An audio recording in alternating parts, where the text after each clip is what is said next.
Lovely.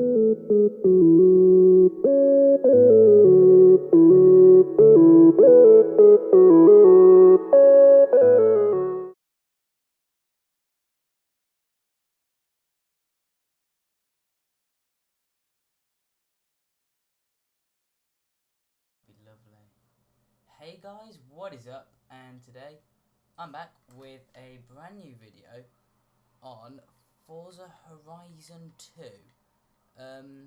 Doing a drift tutorial.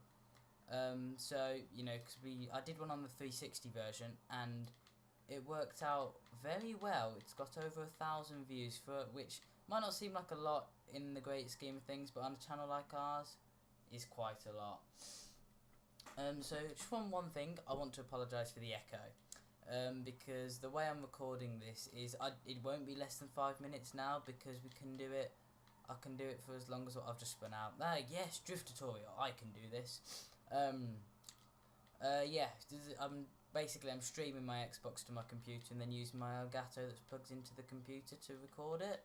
So I've still got my speakers playing in my loft, which is where my Xbox One is. So yeah, that's why there's a bit of an echo, as you can see.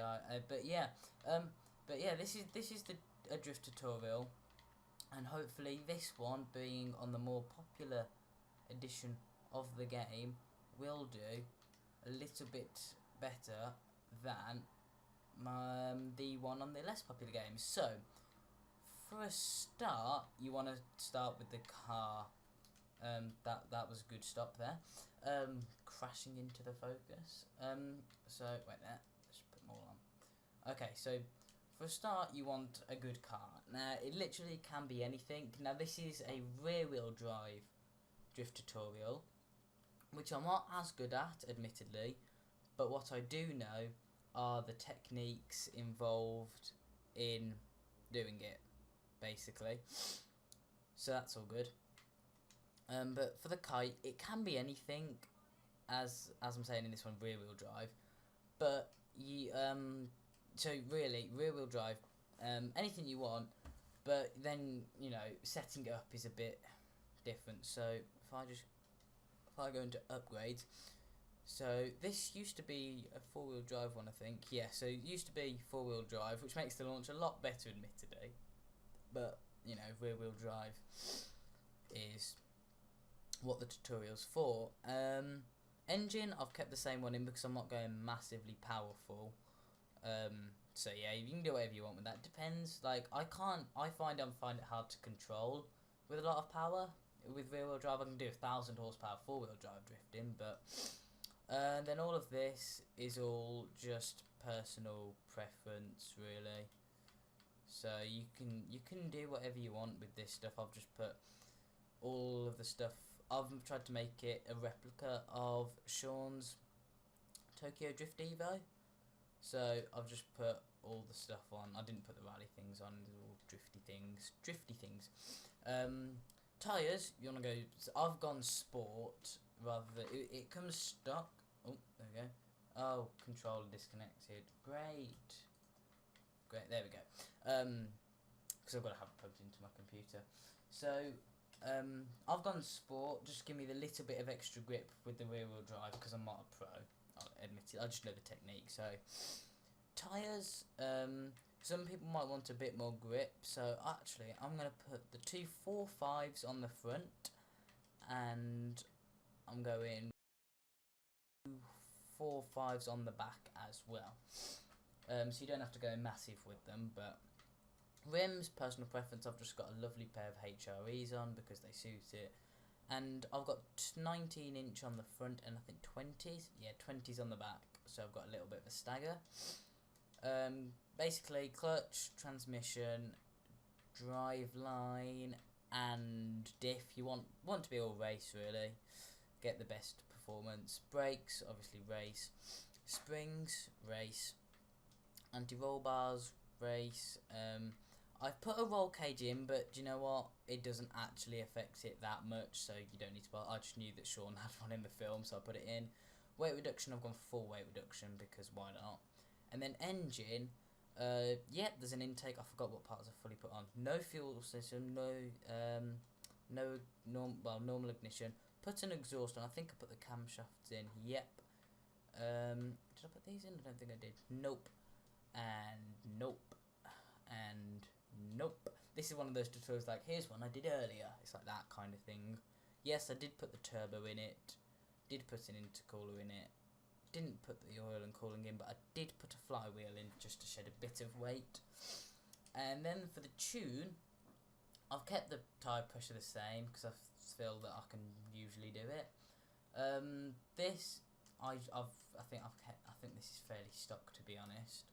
Alignment, I've got 2.5 degrees of camber on the front, 1.5 on the back, and 1 degrees of outwards toe angle on the back. And front caster is exactly normal. And as you can see here, I like to go all out, and everything's either really stiff or really soft. It's never in the middle. Really low as well, really stiff, really stiff. Aero, you can't do anything to, and differential just 100% on both, because you want 100% of the power, 100% of the time.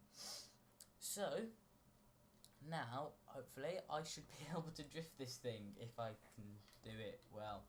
So, yeah, I can usually, just about, but the only thing, I think there's about 487 horsepower in this car, because there's loads of people that will be able to handle monstrous amounts of horsepower in a car, but I can't really. So, this is it. But as you can see, this thing is sliding beautifully right now, not spinning out, just getting lovely slides and lots of many points. Lots of many points. There we go, that was one spin up, but what I meant to do was that, and I end up going around this corner. No, I'm kidding. But yeah, so, all we need to do, so technique time, guys, is, so you want to half throttle into the corner, just try not to hit the AI cars, because that would be silly, and then, for a split second, handbrake and the clutch at the same time. Driver tars are really annoying when they get in your way, especially when you're trying to do a video, but yeah. Handbrake and clutch to start one off, and then just full power really, and around, so just turn around because there's no more good corners for a while. So yeah, just you can do it without, to be honest, but it's a little bit harder to start one. Just because they're in a big truck does not mean they can bully the little Evo. Actually, I don't know how big it is in real life. Anyway, so yeah, I find third or second are generally the best gears for drifting, but just handbrake and clutch, full throttle all the way around. So there I didn't use it, but you can do either really. But once you've got one going, you can keep it going without it sometimes. But you just need to be careful of the gears, as yes, that works. But yeah, one thing you might want to know, the settings that are good to play on. So your difficulty, so game difficulty custom, obviously. Driver tire difficulty doesn't matter. I have the ABS off because if you slam your brakes on, clutch and go, you can slide it, kind of. Steering simulation, I like to be in full control of, like, I want to be in full control of it and get all the effects. Traction control and stability off to get as much sideways angle action as possible. Manual the clutch, obviously, because you can use the clutch to drift. Driving line, personal preference. Damage and tyre wear, personal preference. Rewind, personal preference. What's that a minute? Driver tire reward. Thank you. I needed some money. Right, so yeah, that's literally it to the technique, and then it's just, it should take, like, it took me ages to work to get it, because I was always trying it with 900 horsepower V8 monsters, but the point is, you're not gonna get it first time, let's be honest. As you see, I've been doing it for a while now, and I still can't get it perfectly, but no one can. So yeah, that's literally the technique. It's just trying to do it. So handbrake and clutch. You don't have to do it for too long, otherwise you will get it wrong. But there you go.